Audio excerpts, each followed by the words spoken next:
The historic Edmund Fowle House, located at 28 Marshall Street here in Watertown, celebrated its 250th anniversary last year. The house is owned and maintained by the Historical Society of Watertown, who purchased it from Charles Brigham 100 years ago.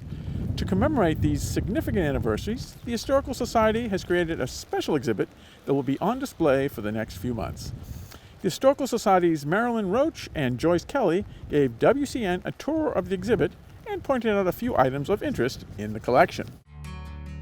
The Edmund Fowle House turned 250 years old, and the Historical Society of Watertown has owned it for a century.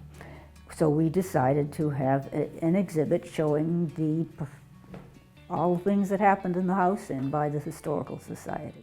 If you come to see the exhibit, and we hope you do, there's several rooms that have display cases and posters and information about what has gone on in the house and in Watertown.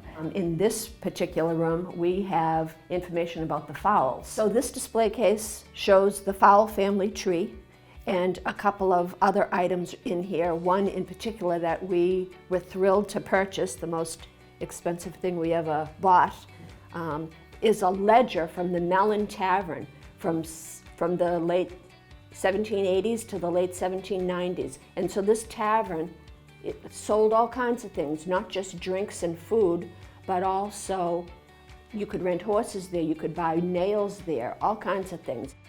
In this room, which was the original kitchen, we have a timeline of what the Historical Society has been doing since the 1880s and 90s, when the Historical Society formed and began collecting information about the history of Watertown. Historians have been discovering little magical symbols and items tucked into the walls and the fabric of various early period houses. And the word for that is apotropaic, meaning it protects against evil spirits. And up under the attic floorboards, there was a shoe, which is a typical thing. It's instead of a horseshoe over the door, you could have a shoe hidden in the walls.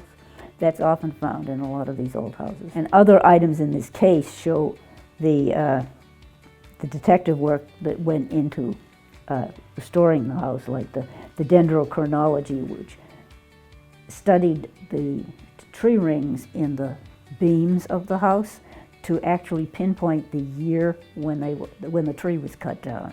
And it corresponds to when Edmund inherited the farm and when he married his first wife. We also have some jewelry that belonged to descendants of the Fowle children. It is human hair made from children of John Fowle. And we have a dress also on display from Adeline Fowle. We had the grand opening yesterday, but the exhibit will be open for 3 weekends between May and June, and it'll be open 4 evenings from 4:30 to 6:30 during the week. And you can see those times and days on our website. The Historical Society will soon curate another exhibit that will fall in line with the Commonwealth's observance of the 250th anniversary of the Revolutionary War. The exhibit will be featured in the second floor council chambers, where the 28-member Massachusetts Executive Council met during the first year and a half of the Revolutionary War. Reporting from the Edmund Fowle House, I'm Rob Scudder.